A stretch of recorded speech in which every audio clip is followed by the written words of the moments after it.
Entre los fármacos más utilizados para el tratamiento del insomnio tenemos a las benzodiazepinas y a los hipnóticos no benzodiazepínicos o fármacos Z.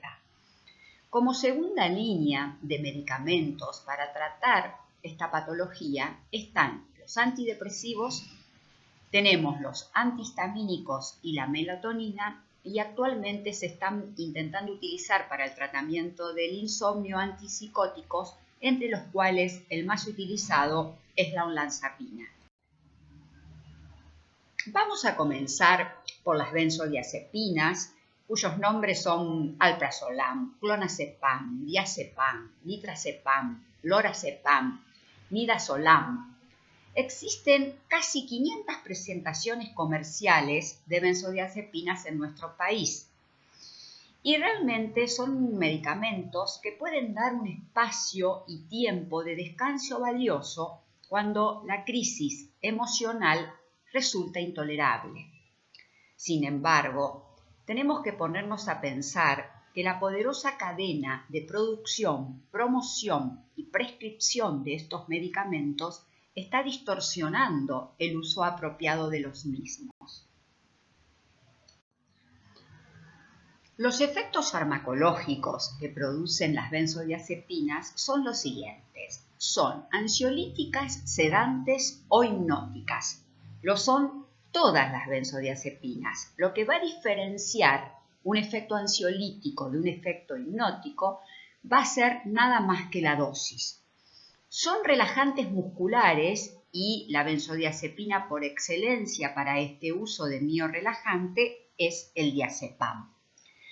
Producen amnesia anterógrada, que es una pérdida de la memoria reciente, una pérdida de la memoria de corto plazo. El paciente recuerda su niñez, recuerdan cosas muy del pasado, pero olvidan la memoria reciente y por eso puede ocurrir que tomen el medicamento varias veces porque se olvidan. Este efecto farmacológico es un efecto adverso para la mayoría de los pacientes, pero es un efecto que puede ser interesante y se utiliza en situaciones preanestésicas de manera tal de que el paciente no recuerde la ansiedad que le da, por ejemplo, entrar a un quirófano.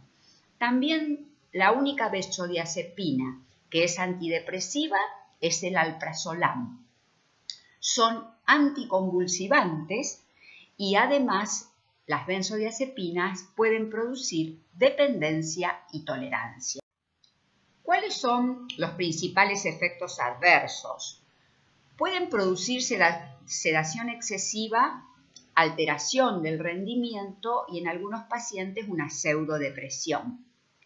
También producen alteraciones psicomotoras y cognitivas, incoordinación, alteran la habilidad visoespacial y pueden dar confusión. Estos efectos adversos son realmente muy importantes en el adulto mayor y realmente la aparición de estos efectos condiciona mucho el uso de estos medicamentos en la población adulta mayor. Así como las alteraciones de la memoria, como recién lo nombrábamos, particularmente a nivel de la consolidación, y además pueden alterar la adquisición de nueva información. Este efecto es útil cuando se la utiliza como preanestésico, pero es un efecto adverso en muchísimos de los pacientes.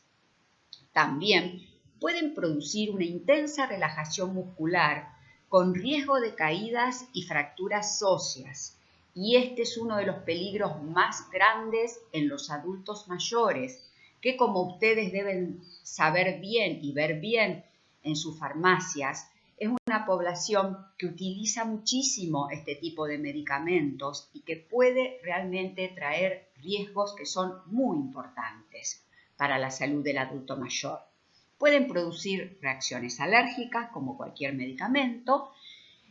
También pueden producir reacciones paradojales como desinhibición, irritabilidad y agresión en algunos pacientes. La depresión respiratoria por benzodiazepinas es muy raro que se vea si se utilizan solas, pero sí puede ser grave cuando se utiliza con otros depresores del sistema nervioso central, como por ejemplo el alcohol, y también pueden producir tolerancia y dependencia.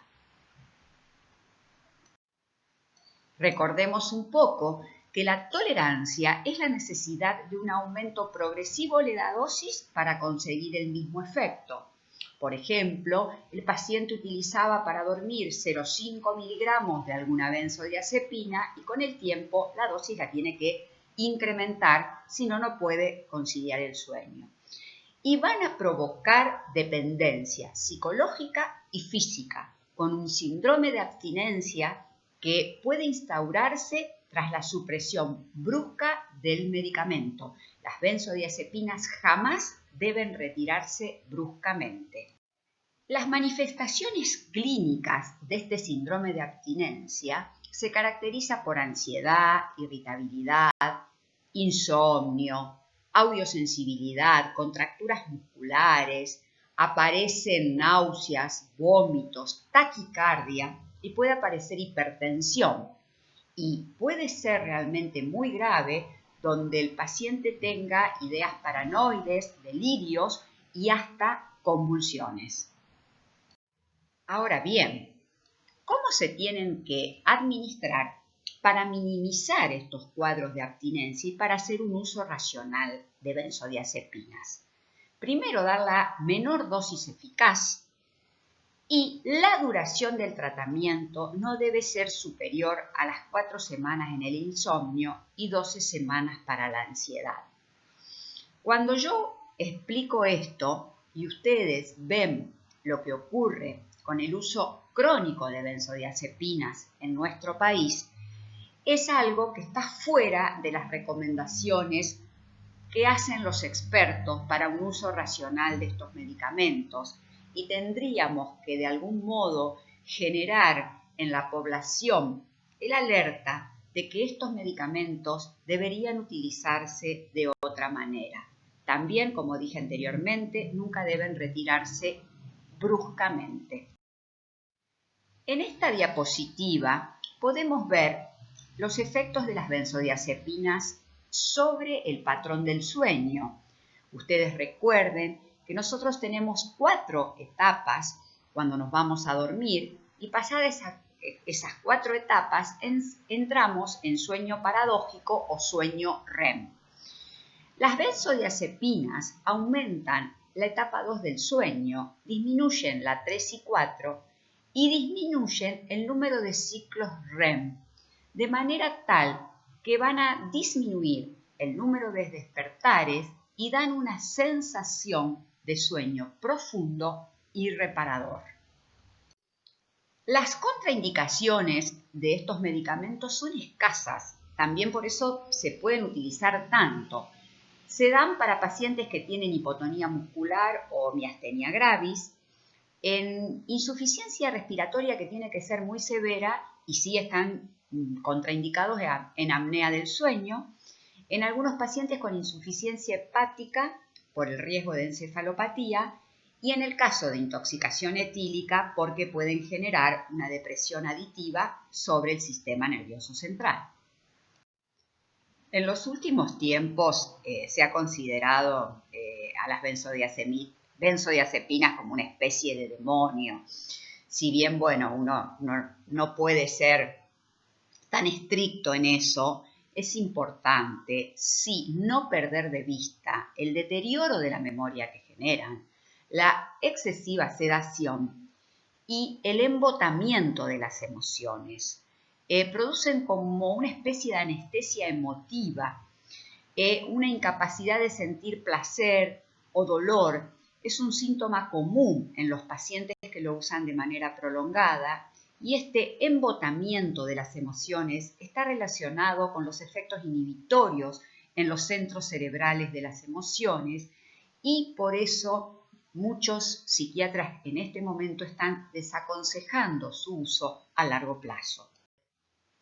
Ahora vamos a continuar con el uso de hipnóticos no benzodiazepínicos para el tratamiento del insomnio, o conocidos como fármacos Z. Los fármacos Z son ligandos de los receptores a benzodiazepinas, el receptor GABA, pero no están relacionados estructuralmente a las benzodiazepinas. Son potentes hipnóticos, pero no son ni ansiolíticos, ni sedantes, ni relajantes musculares, que fue todas las propiedades farmacológicas que comentamos que tenían las benzodiazepinas. Por eso se utilizan solo como sedantes e hipnóticos y no tienen tampoco propiedades ni anticonvulsivantes ni miorelajantes. Entre los fármacos Z más conocidos podemos nombrar la zopiclona, la esopiclona o el zolpidem, y aquí tienen las dosis más utilizadas. ¿Por cuánto tiempo tiene que ser utilizado un hipnótico? No se recomienda el uso prolongado. Un uso no debe extenderse más allá de las 4 semanas. Podemos tener un caso de insomnio ocasional, donde, por ejemplo, el tratamiento es corto, menos de una semana, y para sí ya uno un poco más largo, un tratamiento de 2 a 3 semanas. Pero no hay que prolongarlo durante más de 4 semanas. Y son realmente la pregunta que siempre me hacen los estudiantes, ¿son los fármacos Z mejores que las benzodiazepinas? Los principales argumentos es que estos fármacos tienen una acción muy rápida porque tienen un tiempo de vida media corta, el paciente los toma media hora antes de irse a dormir y realmente la latencia del sueño es mucho más corta, la arquitectura del sueño casi no es alterada y los pacientes dicen que tienen un buen descanso. Ahora bien, los fármacos Z han resultado ser similares a las benzodiazepinas en sus efectos secundarios relacionados a los problemas cognitivos, de comportamiento, psicomotor y también de conducción de vehículos. Por eso es que realmente se los considera que no tienen un perfil de seguridad mejor que las benzodiazepinas. Un poco relacionado a los efectos adversos y a la tolerancia y dependencia que generan tanto las benzodiazepinas como los fármacos Z, es que se están intentando estudiar otros grupos farmacológicos y entre ellos ahora vamos a hablar algo de los antidepresivos. Entre los antidepresivos hay algunos que tienen algún tipo de efecto sedante y entonces en dosis bajas se intenta utilizarlo como hipnótico. Tienen la ventaja los antidepresivos que no generan dependencia ni tolerancia con su uso crónico, pero recién su eficacia para el tratamiento del insomnio está empezando a ser estudiada y los pocos datos que tenemos de efectividad es con fármacos como la trazodona, la mirtazapina y el conocido y vieja amitriptilina, que voy a hablar de ella en la próxima diapositiva. Hace algunos años formamos aquí en Rosario un grupo de investigación en seguimiento farmacoterapéutico, principalmente para el tratamiento del dolor, que lo fundó el doctor Fisela. En ese momento, deben hacer ya casi más de 10 años, él nos propuso a los farmacéuticos que trabajábamos en ese grupo que hiciésemos una formulación de amitriptilina al 6%, de manera que cada gota contenga 3 miligramos. Esta presentación fue muy utilizada aquí en la ciudad de Rosario para el tratamiento del dolor. Y si en algún momento nos encontramos con ese tema, les voy a comentar mucho la experiencia en el uso de amitriptilina para el tratamiento del dolor. Y en gotas es un medicamento que está indicado como coadyuvante en el tratamiento del dolor, realmente tiene una efectividad interesantísima como normalizador del sueño y también mejora el estado emocional de la depresión incipiente. ¿Por qué les comentaba la necesidad interesante de usar la amitriptilina en gotas? Porque el paciente debe ser titulado. Debe comenzar siempre con una gota la primera noche. Recuerden que una gota, yo les comentaba que eran 3 miligramos y que luego debe incrementar una gota por día o cada 2 días y que en general con 3 gotas el paciente tiene un efecto sobre el sueño muy interesante, que 3 gotas serían 9 miligramos. Es la misma dosis que también se utiliza como coadyuvante del dolor. Es interesantísimo el uso de amitriptilina en gotas. Ahora vamos a continuar con el uso de antihistamínicos y melatonina para el tratamiento del insomnio. Entre los antihistamínicos está la hidroxicina y difenidramina. O sea, estos medicamentos como efecto adverso, porque penetran al sistema nervioso central, recuerden que son los antihistamínicos de última generación, los de primera generación no penetran al sistema nervioso central, entonces daban sedación y producen sensación de sueño. Pero estos medicamentos pueden producir somnolencia diurna y tienen muchos efectos anticolinérgicos. Recuerden que antagonizan a los receptores muscarínicos dando sequedad de boca, estreñimiento, visión borrosa y pueden dar algo de tolerancia también. Yo me quedé pensando realmente en que nosotros en nuestro mercado tenemos un medicamento que es la difenidramina en una dosis que es de venta libre para el tratamiento del insomnio. Realmente es preocupante muchas veces que se empiece a usar este medicamento como venta libre para el tratamiento del insomnio, porque me parece que esto nos puede conducir a un uso no racional de los medicamentos. Bueno, en relación a la melatonina van a encontrar en los apuntes que le he dejado bastante información en cuanto a su efectividad. Está indicada en general en los pacientes adultos mayores que tienen un sueño de mala calidad. En general se plantea un uso tampoco a largo plazo. El problema de la melatonina es la efectividad. Los ensayos clínicos nos están indicando que la eficacia es relativa, es difícil de determinar y también, aparte de la eficacia, en qué pacientes puede ser interesante su uso. Por eso es un tema que aún sigue estando en el tapete, porque a veces uno se pregunta por qué tenemos en el mercado medicamentos que no son efectivos. Indudablemente también para el tratamiento del insomnio no contamos con un arsenal terapéutico muy amplio. Y en general con la melatonina se plantea hacer un uso de ensayo y error. ¿Ok? Hay algunos pacientes que realmente es interesante y plantean efectividad y otros que no. Pero a priori es muy difícil saber qué pacientes van a responder favorablemente al tratamiento. Y finalmente vamos a hablar un poco de los antipsicóticos para el tratamiento del insomnio, del cual el más estudiado ha sido la olanzapina. Como les dije anteriormente, la olanzapina, también la quetiapina, ha sido utilizada para ver su efectividad en el insomnio.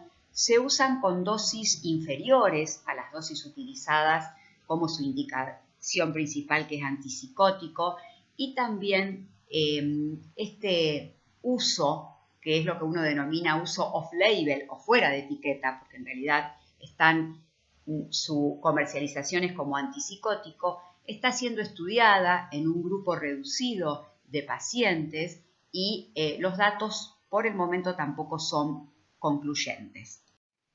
Quisiera terminar este primer audio que estamos compartiendo un poco con esta idea de la posibilidad que uno le diga a un paciente, ¿qué le parece si usted puede abandonar sus pastillas para dormir? Fíjense la reacción que va a tener ese paciente en la foto que yo les estoy mostrando. mostrando. A partir de esto surge un concepto nuevo en terapéutica que es la de desprescripción o farmacotectomía. Son tantos los problemas que pueden generar los medicamentos que uno puede plantearse que si el médico puede quitar algún medicamento, ese paciente podría ver que mejora en su clínica general. Y debido a los problemas cognitivos que traen las benzodiazepinas, se han propuesto estrategias para retirarlas para la desprescripción. Ustedes van a ver trabajos principalmente realizados por farmacéuticos españoles, donde un poco se plantean cómo hacer esta desprescripción y qué efectos, una vez retirado el medicamento de beneficio, sienten los pacientes. Realmente es interesante, es una nueva línea de investigación que existe en este momento. Lo que pasa que no es nada fácil retirar una benzodiazepina en un paciente que la ha consumido durante 10 o 20 años.